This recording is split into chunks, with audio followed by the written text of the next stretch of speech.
What is up, guys? My name is Lex. Welcome back to the vlog. Starting 2025 off here with a new location for the vlog, Club 52 in Melbourne, Florida, around 2.5 hours away. I head inside and they're doing a cornhole tournament with Kenny Chesney on the radio. I asked them where the poker room is. They tell me the second floor, so I head to the elevator up to the second floor poker room where they have a bunch of tables. I put my name on the 1-2 no limit list and the 5-5 no limit list. I get seated right away at the 1-2 table, buy in for $200, which is the max, and get right into the action. These first few hands at 1-2 is still framed, but I promise there is live camera footage when I get to the 5-5 table stakes game. First hand here, I button straddle with pocket sixes. There's a call from the big blind for $5, a raise from middle position to $11. I just complete here with sixes and the big blind calls as well. Three ways to king 7-4. Two spades. When it checks to me, could bet here small for protection, but I decide to check this one back. Turn card's a 5, giving me an open-ended straight draw. Big blind checks. Initial raiser now bets out $20. Think he could have some queens or jacks or 10s or 9s here, or he could just be semi-bluffing. I make the call with my straight draw and the big blind calls as well. River card's an ace, not the best card, also brings in the flush. It goes check, check. I think about maybe bluffing with my hand. Potentially could fold out some 9s or 10s, maybe jacks, but I decided to just check this one back, and I win up against Jack 10 and 8-5 offsuit. After being at this table for about 20 minutes, it seems to be a pretty classic low-stakes game. Everyone's pretty tight and passive. I think if I turn up the aggression, I can win some small to medium-sized pots. It doesn't look like anyone's willing to put in a lot of money unless they have a very good hand. In this next hand, there's a button straddle to $5. Big blind calls $5. Ace-9 of hearts for me next to act. I raise it to 20. Pretty big raise for this game. I end up getting 3 callers. Already $80 in the middle of this 1-2 pot. When the flop comes down, king 8-2, 2 clubs. Big blind checks. I check here with nothing at all, and the players next to act check behind. Turn card, queen of clubs, now bringing in a flush draw. Big blind checks again. I don't think she's going to have much here, so I fire out a big bet of $50, thinking that if anybody doesn't have a flush, they're most likely going to fold. A cutoff folds, button folds, but the big blind player thinks for a little bit of time, and she ends up making the call. This player has rebought at least 3 times since I've been at the table. Probably not the best player to try to bluff. Final card is an offsuit 5. She checks to me. I feel like if I put out a big enough bet, she's got about $150 left in her stack. She'll fold out everything here but maybe a king or a flush. I don't think she has a flush because I think she would lead out on the turn with a flush. I decided to put out a big bluff here of $130, putting her all in. She looks pretty frustrated, looks back at the board, looks back at her cards, and folds. We take down this pot. All right, last 1-2 no limit hand before I get called up to the bigger 5-5 match a stack game. I'm pretty bored now and raise 6-4 of clubs to $20 over a straddle. I end up getting 2 callers, so 3 ways to king 8-5 with 2 hearts. I do have a gut shot straight draw, lead out for $35 and just get 1 caller next to act. He's got around $125 left, so when the turn card's an offsuit 3, I pick up an open-ended straight draw. I've got 6-eye here, no showdown value. I think he would raise with all of his 2 pairs and sets on the flop. If he has a king, I guess we have some equity, so I just decide to put the pressure on again. I put him all in for $125. He doesn't snap call, which is good. He thinks for about 30 to 40 seconds and lets this one go. Just pure aggression, taking down around a $250 profit in around 30 minutes at this 1-2 no limit game before getting called over to the 5-5 table stakes game where I go to the cashier. I buy in for another $4,500. It's a match a stack game. The guy next to me's got around 5 or 6K. I've got about 5K in my stack, ready to play some big pots. There's a raise from early position to $20. Player to my right calls. I call with 8-9 of diamonds, and the small blind calls, going 4 ways to 8-9-6 with 2 clubs. When it checks to me, I put out a bigger bet of $100 here with my 2 pair. I get a call from the small blind and a call from the initial raiser.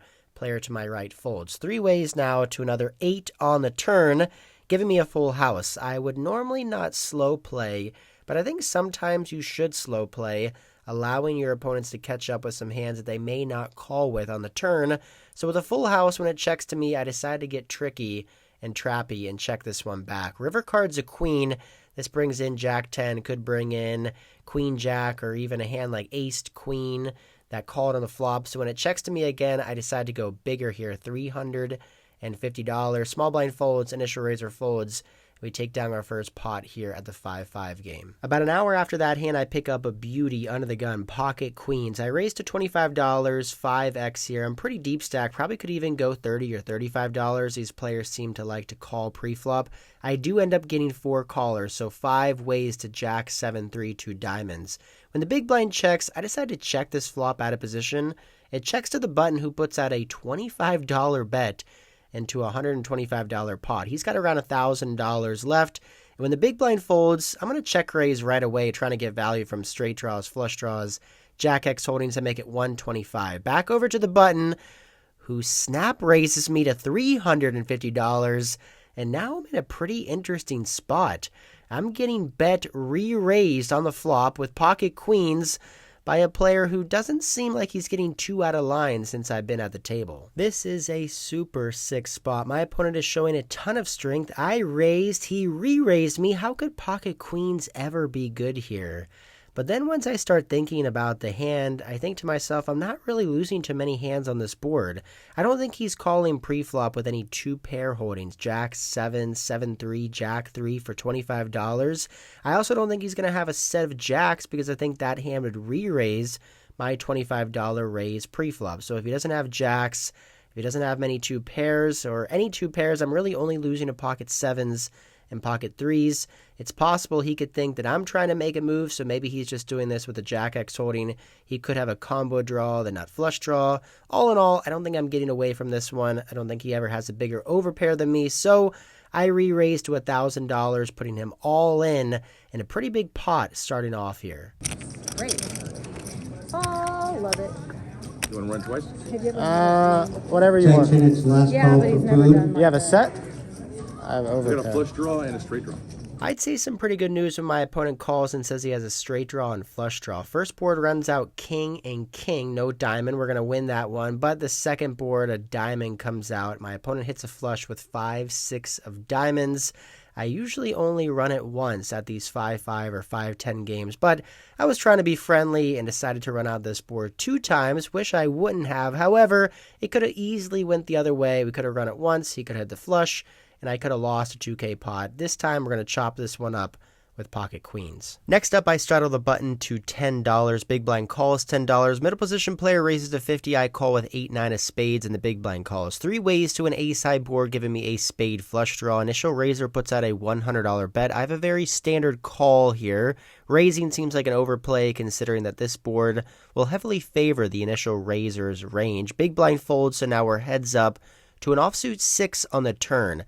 I do improve now to a straight draw and a flush draw, and when the middle position player checks over to me, I could bet here and semi-bluff, but I decided to just check back and try to realize my equity, which I do, with a spade on the river giving me a flush. My opponent checks to me for a second time, and now I put out a bet of $175, trying to get called by an ace, maybe a queen, an unbelieving pocket kings. Back over to my opponent who thinks, and she thinks, and now does something I was not expecting her to do. She puts in a raise to $500. Raise. How much? 500. What the fuck? As you can tell from the tone of my voice, I was not expecting this. I mean, I hit my flush, I bet, and now she's raising me. Does she have a bigger flush than me? Is she doing this with a worse hand, such as 2-pair, a set, or a straight? Is she bluffing? Seems fairly unlikely to be bluffing for this sizing. I want you guys now to pause the video, go down to the comments below, and let me know what you would do in this situation. Would you call this $500 bet with a flush, or would you fold? All right, back to real time now. I have come up with my decision. Call. You want to take one back? I know. I thought maybe. I put in the call and she shows the bluff. Ace king with the king of spades. Using that king of spades as a blocker for the flush, trying to represent a bigger flush than me. Honestly, I love the play. I feel like it's a pretty badass bluff attempt. I was super close of folding. I swear to guys, I was about to let go of my cards. But I think if she would have bet $600 or $700, maybe I would have folded. But then again, $500 just seems super milky. And to me, it never seemed like a bluff. But to be honest, it was a pretty badass bluff attempt. But we end up taking down around a $2,000 pot here with 9-8 of spades. One of my favorite things about going to new rooms is checking out the dessert menu. This is a chocolate ice cream sandwich. I would give it a pretty solid 7.2 out of 10. I haven't hit a set yet today, but that changes with pocket nines. I raised a 21 caller from the button and an ace 9-2 two-hard board. I check over to the button now, slow playing my set, and he puts out a bet of $50. I think this is a board I can easily check raise here out of position if he has an ace, like ace jack, ace queen, ace 10, or a flush draw, or possibly a straight draw and flush draw. I don't think he's ever folding, and make it 175 to go. Back over to my opponent. He's got around $1,000 in his stack, looking to set up a nice turn bet and a river jam, depending on the run out, but it doesn't come to that. He folds. It's been a while since I played a pot now. King Jack offsuit I raised under the gun to $20. Button calls. Big blind raises to $80. A hand I would normally maybe fold, but in this situation against these players, I think I definitely want to call and try to see a flop. King Jack could be dominated by her 3-bet range out of the big blind, but I'm in position, fairly deep stacked, and I'm pretty bored here. I want to make the call and see a flop. A nice board of queen 10-8 rainbow. And when the big blind checks, I decide to check on this very connected board, and the button checks behind, praying for an ace or a 9, but I don't get it. It's a queen. Big blind checks again. I check, and now the button puts out a bet of $100. After the button checks to flop, I don't think she has a full house, and now with the big blind just calling on the turn here, I don't think she has a full house. We're getting a great price to draw to our straight, so I call looking for an ace or a 9, and I hit it on the river. It's a 9 of hearts, giving me a straight. The flush does get there. Big blind checks for a third time. I don't want to allow this to go check, check all the way through, so I decide to take the lead in the hand and make it $200 to go, a sizing that any queen could call with, maybe even a 10, pocket jacks, maybe even a 9. Back over to the button. This is the same player who turned her hand into a bluff earlier. Now, if she raises me here, I have no idea what I would do. I think that ice cream sandwich would overturn in my stomach and come out the way that it went in. But luckily for me, she just decides to call, which means we're most likely good. Big blind folds, and we are good here when I show the king jack for the king high straight, and we take down another semi-decent pot. Oh, yeah. You want the 9. You want the other one? So that finds me. $10, brother. You got $6. Last hand I play here at this table, pocket eights. There's a button straddled to 10. 2 calls. I raised to $60 in the cutoff. Only the big blind makes to call for 60. So we're heads up in position. He's got around $400 left in his stack to a board of king 7-8 rainbow, making another set for me. He checks to me. I just had to get tricky and trappy here on an unconnected no flush draw board and check this one back. Turn card's a 9. This does bring in some straights, but my opponent checks to me for a second time. Now I size up and bet $100. He doesn't think for too long and makes to call. River card gives me a full house with another king. Praying now he's got something like king jack, king queen, king 10. He checks to me. I bet $250 and he snap folds. I will say one semi-frustrating thing about poker is when you haven't made too many big hands in the night and you finally make a big one with a full house, but your opponent just doesn't have much to pay you off. But can't really complain. A lot of chips have been pushed in my direction. I was up early on at the 1-2 game. When I came over here to the 5-5 game, I lost around $600 or $700 really quick, but I made a comeback to win around $1,400 on the night. It's around midnight. I'm pretty tired. I got a long drive home, so I end up racking up my chips, heading to the cage, and cashing out for the night. Bye, Rob.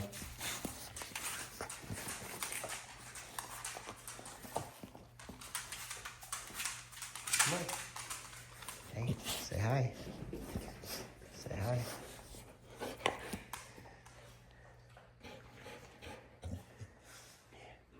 Huh.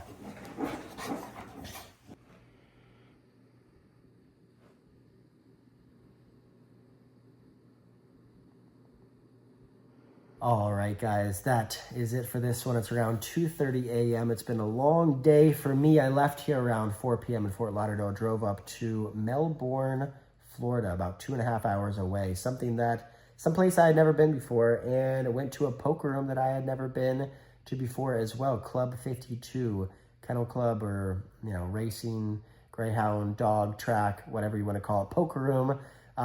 Never been there. I've never made a vlog there, and that's kind of rare. I made 278 videos so far. I've been doing this for almost 4 years, and to go to a new place and make a video at a new location is somewhat rare, but I have been wanting to check out this 5-5 table stakes game. I had seen it online, heard some people talking about it, so I wanted to check it out. And to be honest, anytime you can buy in and match a stack for like $5,000, that, has potential to be a good game. Unfortunately, the lineup wasn't the best tonight. Kind of like a nittier, tighter recreational field, but it was still profitable for me. I ended up winning $1,400 on the night. Not too many crazy hands. The one hand with 8-9 of spades. When my opponent checked the turn, I checked back. I hit the flush on the river. She checked to me. I bet 175. She check raised me to 500, and I swear I was super close to folding. I was just about to let go of my cards and just say, she's never bluffing here. Who bluffs in a spot like this? Who checks the river and then check raises to 500? I was just about to fold, then I thought, you know what? Maybe she could be turning some hands into bluffs. Maybe she got the king of spades or the ace of spades. So I was like, I'll just pay her off. And she was bluffing with one of those hands. We ended up taking down that pot. $1,400 of profit today. Anytime I can win $1,400 and eat chocolate, that is a good day. If you've never been to old school style kennel clubs in Florida, man, it's an experience to play poker. That's all I'll say. I mean, that place looks like they made it 20 years ago and they haven't changed a thing in 20 years. But, it's different. It's not modern, but I feel like the game definitely has potential. $1,400 win, I will take it. But what today reminded me of was something that I did for years back in high school and middle school. So I grew up Western Maryland, rural, driving for me was just a constant thing, 25 minutes to get to school, 30 minutes to get to the movie theater. It was just a thing. We would just drive. Now here in Florida, I walk to the grocery store and I can walk down the street and there's 10 restaurants. It's crazy. So much different than what I grew up with. But basically, wrestling was my sport as of 8th grade. I decided that I wanted to be a wrestler and I wanted to make it to college in wrestling, wanted to be a state champion. So Maryland is not the best wrestling state. It's okay. It doesn't have the best wrestlers, doesn't have the best opportunities to become better and better. But just close by is the state of Pennsylvania, which is one of the best states for wrestling, especially on the East Coast. I mean, Pennsylvania wrestlers were always super tough. They would always go on to college and crush. Penn State is one of the best colleges in wrestling. So what my dad would do with my brother and I is we would go and drive 2.5 hours up to Pittsburgh, once or twice a week, to wrestle in these clubs, these wrestling clubs, against some of the best wrestlers in Pennsylvania. And they were some of the best wrestlers in the entire country as well.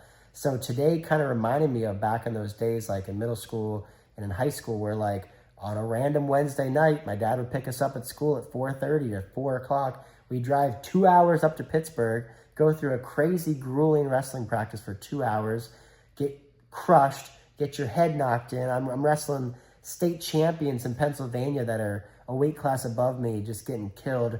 I take a shower, hurry up, get in the car. It's 9 o'clock at night. I go to the gas station. I get a freaking chicken wrap. We drive 2.5 hours home, get home at midnight, fall asleep in the car, and then go to school the next day. That's the kind of shit I did in high school. And man, obviously this is not as intense, but it kind of reminded me of that a little bit, driving 2 hours up, playing poker. Now poker is it's way easier than wrestling. I mean, I don't care what anybody says.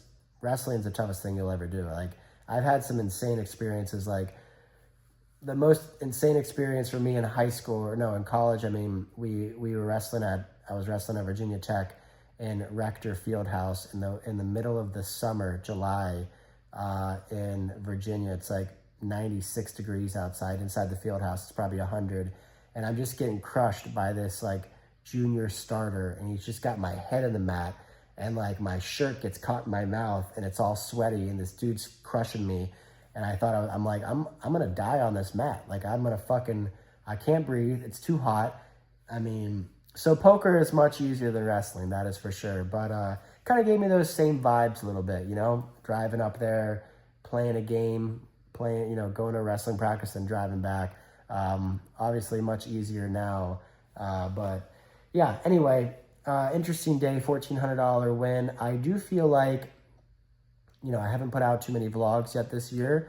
The vlog has not taken a back burner, but also I'm okay with the atmosphere, I guess, of how the vlog is going. I do feel like it is somewhat plateaued, and I'm okay with that. I feel like it has gotten me to what I wanted to do and where I wanted to be. When I started making these videos 4 years ago, I never wanted to be famous. I never wanted to have 1 million subscribers. I never wanted to have 300 videos. I literally just thought it was fun to put my camera down on the felt and film my hands and talk about it like I heard Brad Owen and Andrew Nemi did. Like, I had no idea it would come to this. I had no idea I would be doing it for 4 years.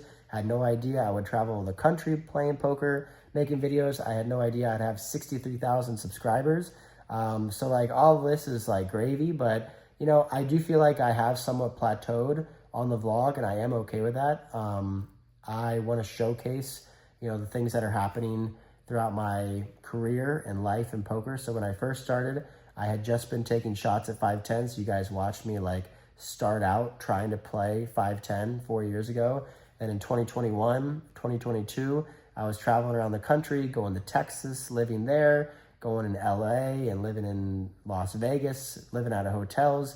Did that for a while, came back in 2022 to live in Florida, filmed a lot of vlogs here in Florida, and then last year filming for my game as well. So also playing huge live streams. I mean, there's been a lot of different things. So I'm okay with the level of the videos that I've been putting out. I mean, it's not the craziest, wildest videos. Like every video is not one-upping the other video, and I'm okay with that. I'm just kind of showcasing what I'm doing. And today I went to go play poker, 5-5 table stakes. Maybe next video will be 5-10. Maybe next video will be 1-2 or 2-5. I don't know.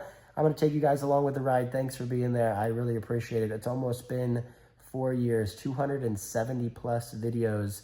For those of you who have been here in the beginning, I appreciate it. For those of you who have been here for the past couple of years or months or weeks or days, also appreciate it. Please like, comment, and subscribe.